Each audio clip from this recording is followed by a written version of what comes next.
Hello, Hi. Darren. Hi. I'm going to say good morning. How's your day going aside from answering the same questions over and over and over again? Hey, hanging in there, doing good. Sure. So I've heard that you know a thing or two about dealing with fraud, fixing fraud, etc. For me personally, a couple days ago, I got fraudulent stuff from my cell phone provider. When's the last time that you almost fell victim to a scam like that?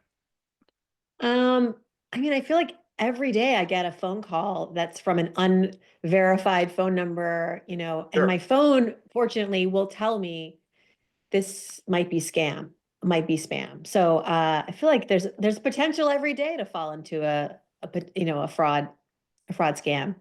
Sure. I mean, I mentioned the phone, you mentioned the phone. What are some of the other areas that these days you see people getting scammed or nearly getting scammed? Well, social media scams are I really want to focus on today because those are on the rise. Based on JP Morgan Chase data, about half of scams that are reported by Chase customers originate on social media. And a Hmm. lot of times these scammers are insisting for payments through Zelle or wire transfers. Hmm. And if you're interested in to know like what are these scams, the most common ones are happening on social media marketplaces, and they are linked to listings about rental properties, home services, pet listings, event tickets. You'll Wow. usually find these listings that are like too good to be true. Like the price is just wildly in your favor. And the Hmm. scammers will often ask for payment that doesn't have purchase protection. And then what happens is you fall into the trap. You either never get the product, or if you do, you're not happy. And this is again happening a lot on social media. It's been especially common with concert tickets lately, Hmm. where sellers are offering resale tickets for popular shows. And then, buyer sends payment, tickets never transferred, and you can't get your money back. Well, aside from pricing, protection, that kind of stuff, what are some of the other red flags that we, the everyday people, should be keeping an eye out for? So, realizing that if it's too good to be true, it probably is the first tip.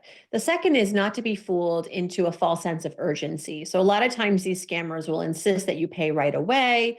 They'll tell you the deal is going to expire within minutes, within the hour. And then that adds another layer of just emotion, right? And it's never a good thing Hmm. to purchase when your emotions are high. So just know that that happens and you want to get ahead of it. That knowledge is really, really powerful. Again, scammers will insist on a particular kind of payment, a kind of digital payment that may not have purchase protection. Again, that's a red flag. So if it sounds scary, if it sounds urgent and imminent, and all we're talking about here is like buying some shoes online, like that is not cause for taking immediate action. So like just let that be your red flag. So, a couple questions about you, and then I'll let you go. And the first one is you found success on TV, obviously CNBC, podcasting, as an author, etc. When I say, hey, what do you do for a living? Do you have an easy way of describing who you are or what you are at this point?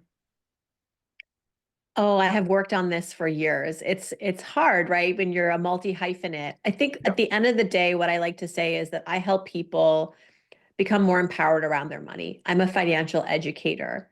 And then Hmm. when we get into it, we can learn about all the different ways that I help educate people. But I think that's kind of the high level headline is that I help people become more empowered with their money and live their richest, happiest lives. And I do this through financial education. Sure. What's happening on the book end, or let's face it, is podcasting getting all the creativity out that you're not going, I got to do another book? Well, I released another book in 2023 after 10 years of not writing a book. It was Hmm. my fourth book. And yeah, I had been podcasting all that time. I had had two children. I was busy. Hmm. So I did, and I felt like I had written a lot of what I already wanted to write. I've written three books before that. So this last book, A Healthy State of Panic, was more memoir. And it really talked about the fears that we experience around money and our careers and these high stakes decisions that we're often facing, and why fear can actually be a tool in your arsenal when you're working through your financial life. And actually, it brings us back to this segment, which is about how to kind of be on your toes. And if you are feeling afraid about entering a transaction online, let that be a sign that either you need to get more educated or you need to abort.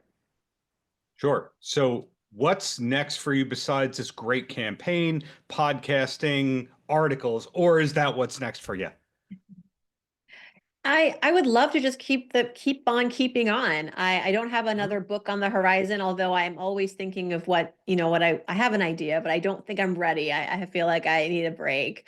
Our podcast, So Money, it has turned 10 Mm-hmm. recently, so I'm excited to you know, continue sharing the good information with our audience this year and inviting actually some of our listeners onto the show who have been with us for many years, who say that they've been able to transform their financial lives. I think there's so much we can learn from our audience, and not just me and my guests who I've come, the experts, but there's a lot we can learn from the community. And yeah, just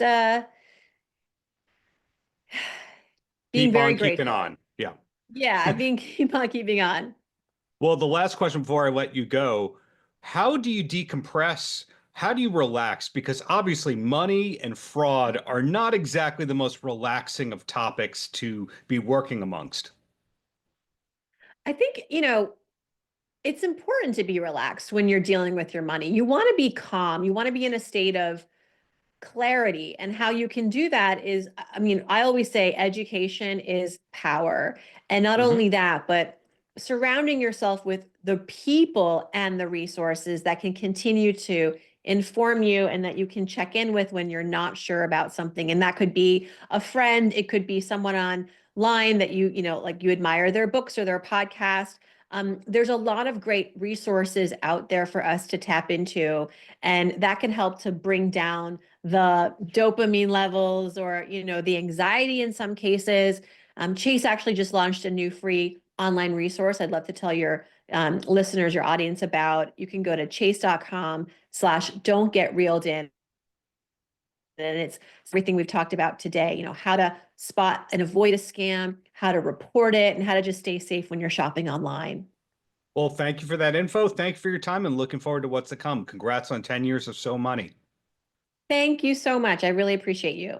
Paltrocast.